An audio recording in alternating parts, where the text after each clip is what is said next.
Hello Brickers, welcome back. Since the last episode, I've done a little bit more fettling on the engine. I'm supposed to film everything. My neighbour came round and he came round so we could kind of discuss the T6 project. And one thing led to another and we started tearing the engine down a little bit more. So I've ended up removing some more from the engine without filming it. You know, here's the update. You can see down here, we've got the inlet manifold off, we've got the fuel rail off, we've got the loom off, and we've got this weird, the water pipe off, the kind of twin turbo tentacles. Thankfully, because I'm going single turbo, and it's only going to be oil cooled, I don't have to worry about any of that. So I'm going to use the water pipe from the NA engine. So here's what the engine looks like now. You can see it's a lot more bare on the inlet side. I'm going to give it a bit of a clean up. You can see here it's so we're going to give it a bit of a wipe down. I've still got the flame trap crankcase breather box thing attached. In the past, in the red blocks, I've bought new, but almost always I've just pressure washed them, cleaned them through, and they've been fine. A lot of people argue just buy a new one, so I might have a look. The other option, you can get an adapter plate for the bottom of here. I know you can do it on red blocks. I don't know if you can do it on, this is one for white blocks, but you just get a couple of AN fittings and then you go to a catch can. The power steering pump and the alternator is still on here.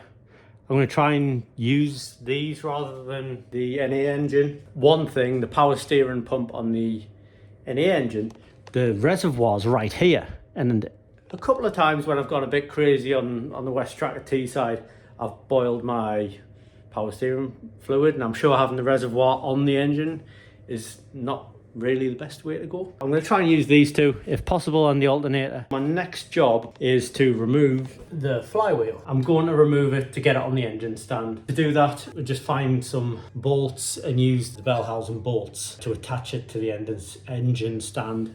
And obviously to get it on there, we need to lift the engine up to get it on the engine crane over there. That's going to be a bit of a job. One of the reasons, apart from just general servicing of this engine and mocking some things up, is to remove the sump. I know this sump doesn't fit, and I presume the oil pump doesn't fit either. One of the things I need to do is, when I get the NA engine out of the drift car, is to swap the sumps over and the oil pumps over. Quite a high-end max ECU.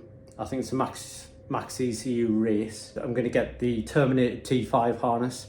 So it's like kind of a pre-made harness for a T5 engine. Just going to add the extra outputs for the extra injector and the extra spark plug. We need a timing belt as well. See, these are cracked, although I'd probably do that anyway.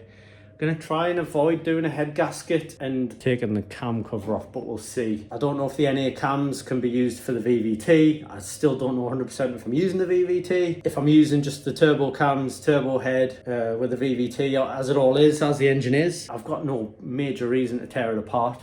I can do that another time if I really need to do a head gasket or something like that, or change the cams over. Then I can do that with the engine in the car anyway.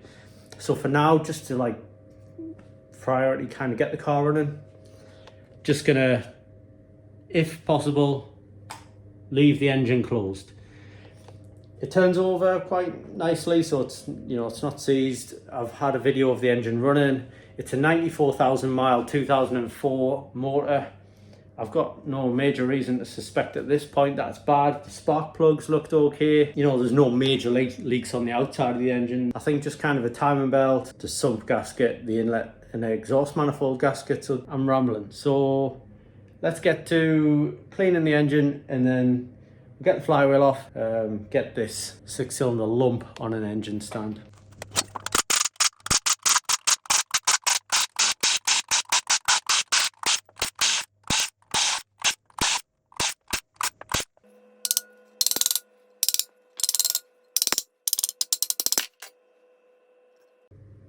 Well, look at that rear main seal. Dry as a bone. Kinda. There's a tiny little bit there at the bottom.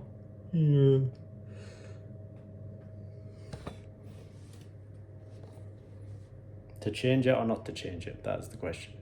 Oh, actually, I think I've got a spare one on the shelf. We'll change it. I've cleared a bit of space behind the engine.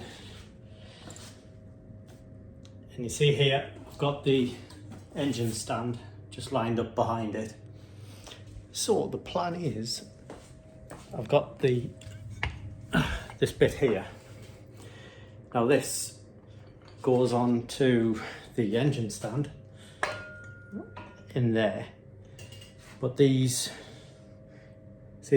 arm things, there is 4 of them, there is another one somewhere. These here go onto the bell housing, so just use long bolts, usually like red block head bolts kind of work usually, so I'll give that a try. And we'll just bolt it up to the bell housing. I think I'll get this on here, then I'll get the engine crane from over there, set that up in front of the engine, lift the engine up, and then we can just, once we get it to the right height, this will be on here, like so. Once we've jacked the engine up to the right height, this bit here, this can just slot into here while the engine's on the back of it. So we'll see how all this goes.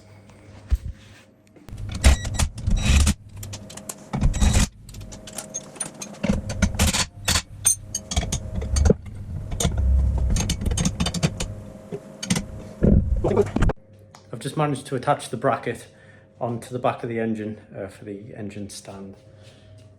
So to go on here, the back of the engine here, normally where the gearbox goes, so I've got this on here. If you see,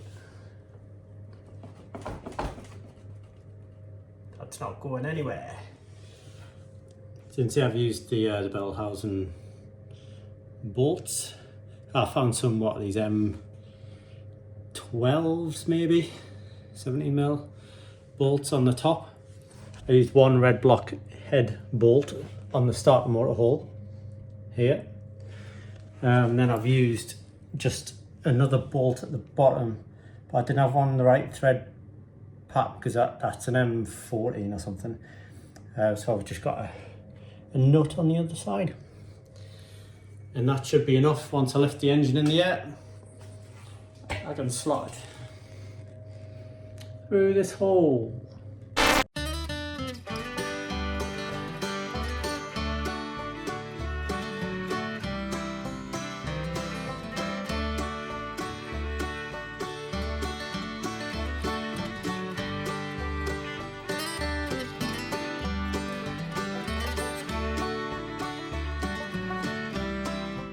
Forgot to film an outro.